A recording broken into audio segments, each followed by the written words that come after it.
Vamos continuar falando de viagem, agora a gente vai direto para Brasília. Vamos conversar com o Ângelo Nascimento, que está nos acompanhando nesse plantãozão de fim de ano também. Tudo certo por aí, Ângelo? Boa tarde para você. Daninha, boa tarde para você também, tudo certinho por aqui, graças a Deus, plantão bastante agitado, né, com muitas notícias em torno aqui do Ministério da Saúde, claro, em torno por conta da polêmica, né, envolvendo a vacinação de crianças de 5 a 11 anos de idade, né, temos a autorização da Anvisa desde o dia 16 de dezembro, porém, por conta de uma queda de braço, resistência, melhor dizendo, do presidente Jair Bolsonaro, até agora não foi possível sair do papel. Aqui, qual é a aposta, então, do Ministério da Saúde? Justamente uma consulta pública, né, para poder bater o martelo em relação a isso, de fato, iniciar a vacinação dessa faixa etária. Mas fato é que hoje, em mais um capítulo, então, de toda essa discussão, o ministro da Saúde, Marcelo Queiroga, voltou a defender essa decisão do governo em realizar essa consulta pública para a vacinação dessa faixa etária. Inclusive, Queiroga disse que a medida é um instrumento da democracia. Ele também criticou governadores que decidiram não acolher a recomendação do governo e de exigir prescrição médica para vacinar esse público. É importante a gente lembrar que pelo menos 20 estados, além do Distrito Federal, já disseram que, de fato, não vão acolher essa recomendação do Ministério. E, de acordo com o ministro, então, o papel dos governadores é justamente em cooperar com a consulta pública, né, e que eles estariam indo contra as secretarias de saúde e que a maioria não é médico. A gente, inclusive, tem esse trecho dessa fala do ministro criticando governadores e a gente vai ouvir agora. Já foi posta em consulta pública para que a população opine. Se vocês pegarem a jurisprudência das consultas públicas que o Ministério da Saúde coloca, que não é novidade nenhuma, né? Você vai 10 anos se faz isso, vocês vão ver que as decisões, geralmente, elas são mantidas. Então, aquela que está ali é a proposta do Ministério da Saúde. É por isso a consulta pública. Os estados têm que se manifestar lá na consulta pública, né? Aliás, governadores falam em prescrição, prefeitos falam em prescrição, e muitos deles, sim, não tem uma prescrição. E pelo que eu saiba, a grande maioria deles não são médicos, né? Então eles estão interferindo nas suas secretarias estaduais e municipais.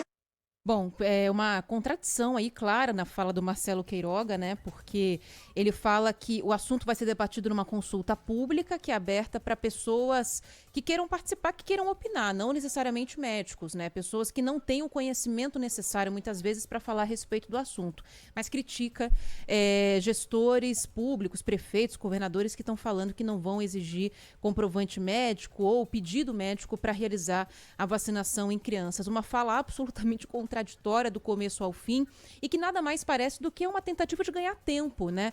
Até que haja uma decisão ou um convencimento de que a vacinação de fato vai acontecer ou uma derrubada lá em janeiro. A consulta pública vai até dia 4, dia 5 a gente tem uma resposta, né, Ângelo? Até lá, algo de bastidores, há alguma movimentação que esteja acontecendo por aí para tentar impedir que no dia 5 de fato a gente tenha autorização para essa vacinação de crianças?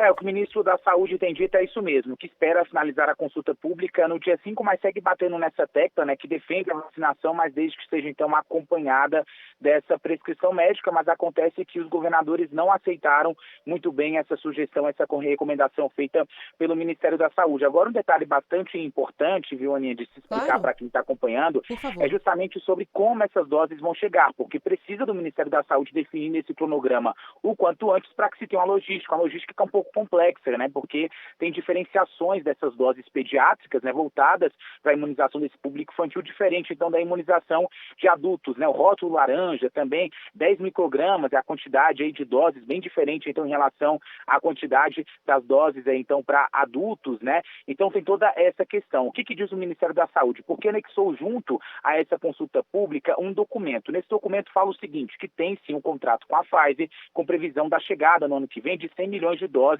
de vacinas, então, produzidas aí pela farmacêutica. Mas a questão é o seguinte, há a possibilidade de fazer a substituição desses 100 milhões de doses, seja 20, 30 milhões, 50 milhões em relação às doses pediátricas, isso quem vai dizer é o próprio Ministério da Saúde. Inclusive, nesse documento anexado junto à consulta pública, aponta a possibilidade, o Ministério da Saúde, dessas doses pediátricas, uma vez, claro, que houver a substituição, lembrando que a Pfizer diz que até o momento não houve pedido do Ministério em relação a essas doses pediátricas, que é justamente o seguinte, né? o Ministério da Saúde confia na produção, na capacidade, melhor dizendo, de produção da Pfizer e também de entrega da farmacêutica americana. Por isso, acreditando nisso, aponta-se a possibilidade, então, nesse documento dessas doses chegarem ainda no mês de janeiro, mas não colocam uma data, não cravam uma data. Por mais que o ministro fale, então, em finalizar essa consulta pública até o dia 5, é necessário que ele fale em que data que essas doses possam chegar aqui no Brasil para, de fato, então, iniciar aí esta vacinação de crianças de 5 aos 11 anos de idade. Lembrando que essa discussão da prescrição médica também chegou lá no Supremo Tribunal Federal, teve um pedido do Partido dos Trabalhadores acolhido por parte do ministro Ricardo Lewandowski. A ideia do partido é justamente que o STF, no caso, estabeleça uma determinação para que o Ministério da Saúde venha, de fato, formalizar esse cronograma da vacinação dessa faixa etária. A grande preocupação do governo é a tal da judicialização e pode ser, sim, um caminho mais provável caso, então, o Ministério da Saúde continue com essa resistência. Então, pode ser que o fato do governo não querer que ocorra a judicialização desse tema, pode ser, então, que, de fato, o Ministério da Saúde, mais precisamente Marcelo Queiroga, o presidente Jair Bolsonaro, venham baixar a guarda e, assim, estabelecer esse cronograma de vacinação dessa faixa etária.